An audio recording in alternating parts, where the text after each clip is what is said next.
सावनेर ते तेलंगखेडी नवनाथ बस सेवा सुरू। सावनेर तालुक्यात असलेल्या तेलंगखेडी नवनाथ येथे एसटी महामंडळाची बस नुकतीच सुरू करण्यात आली, त्यामुळे गावकऱ्यांनी आनंद व्यक्त केला।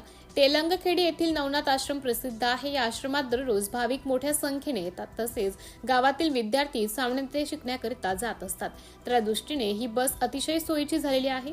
सावनेर सावंगी तेलकामठी तेलगाव या मार्गाने दिवसातून 2 वेळा ही बस येत असल्याने विद्यार्थी आणि नवनाथ भक्तांना सोयीची झालेली ही बस सेवा सुरू झाल्याबद्दल गावातील नागरिक प्रवीण गिरडे, बलदेव घोटेकर, चंद्रशेखर झाडे, विलास देशमुख, नवनाथ आश्रमाचे व्यवस्थापक वामन झोटिंग, अशोक हिवरकर, विजय घोटेकर, प्रशांत देशमुख, शंकर झुटी, पुरुषोत्तम खेकडे व गावातील नागरिकांनी एसटी महामंडळाचे आभार व्यक्त केला आहे।